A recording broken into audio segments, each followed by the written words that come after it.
All the battles have been resolved, points have been awarded, and we move on to the queen phase. So we'll go to collection again. Red nest will collect 1 food, 2 food, a card, and a card. So we'll get 2 food and 2 cards.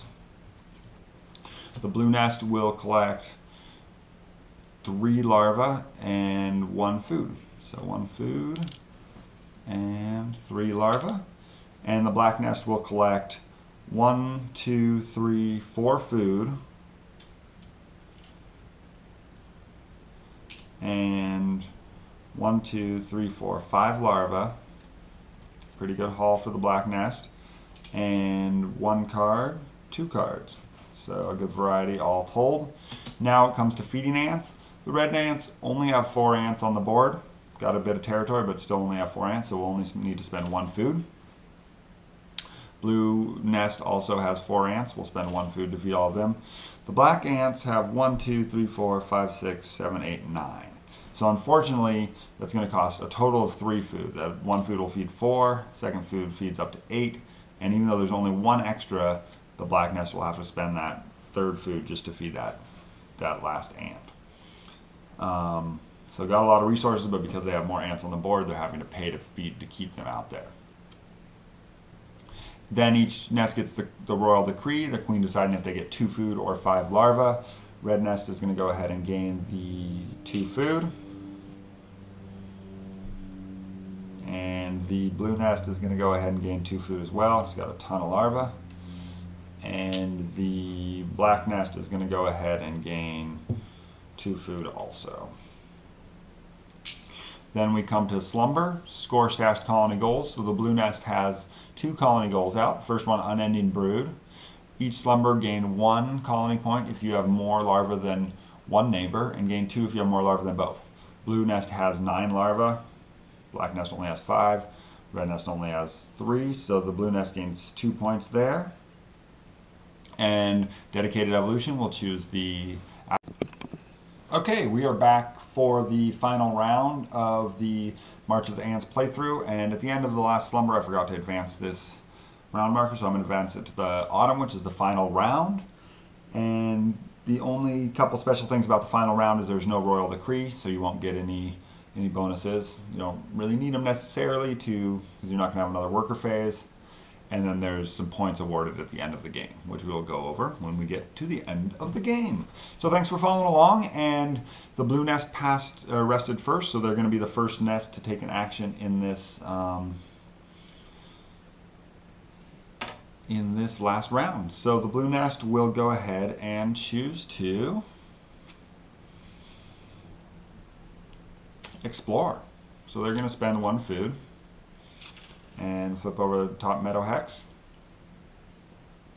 and place it over here. They're not going to connect to the red nest because they do not want to get invaded right now. And they'll go ahead and move two ants into here. There's 3 double larva collection sites in the breeding ground, so pretty promising spot to get the larva, especially good with this unending brood colony goal. Each other nest gets to move 1 larva onto the board anywhere they inhabit.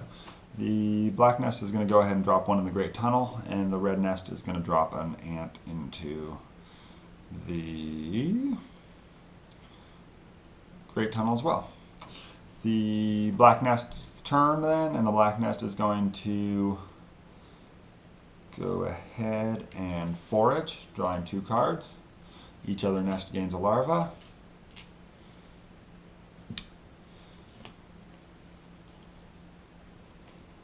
The red nest is going to go ahead and play an evolution, and their evolution is going to be the acrobat head. So this is another evolution, and when you play a second evolution on top of your first evolution, you only get the bonus from the top evolution. So you only get this card's bonus. This lets the red ant move 2 ants into or out of a contested hex. So you can either flee or reinforce, but it covers up the larva stealing bonus that it got from the first one.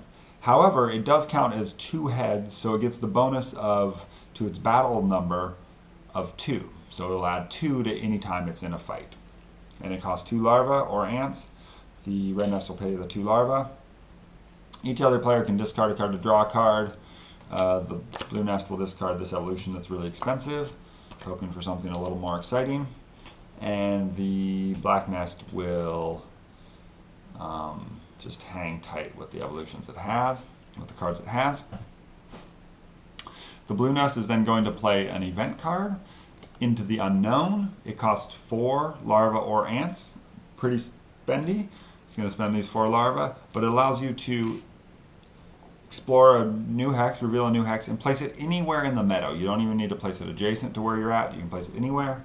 So the blue nest will place it here, and then it allows you to move 1 larva into each collection site. So it gets to move 4 larvae into here.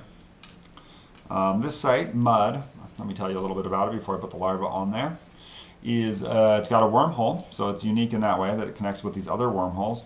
It also has a crown collection site. This is a colony point, so each slumber or each queen phase that will collect, just directly collect a point. So the blue nest gets to inhabit all of those collection sites immediately, which is pretty handy. And each other nest gets to discard a card or draw a card if they wish. Black nest is still good with their cards, and the red nest is good with their cards as well. And now we come to the black nest's turn. The black nest is going to go ahead and play this card, which is Mating Flight. Just choose 1 ant, exchange this location with any other ant. So it costs 3 larvae to play that card, and it can choose 1 ant and switch it out with any other ant. The black nest is really pretty into that collection site, so it's going to switch that ant's location with that in the Great Tunnel and become the defender of Mud. Now it's the red nest's turn. The red nest is going to go ahead and forage. Does not have many larvae left, but is hoping to get some cards to help it get some larvae. Move forward on that front.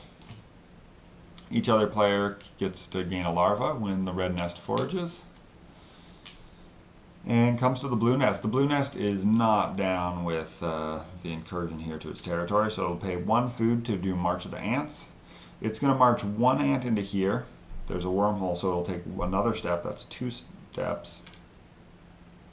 Let me back up real quick. So it's here.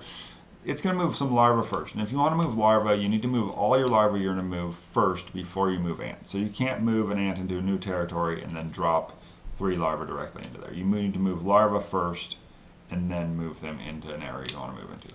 The blue nest is going to go ahead and drop 1, 2, and then it's actually going to move some ants into a different hex. It's going to go 3, 4, and call it good like that. It's going to try and get that territory back. The black nest is now going to have a march as well, and will march an ant over to reinforce here. And the red nest can march 1 ant. We'll march into here. See if it can start another battle here. It's got two heads, remember, so it automatically gets a bonus of 2 anytime it fights a battle. Pick these cards up real quick, see what the black nest's options are.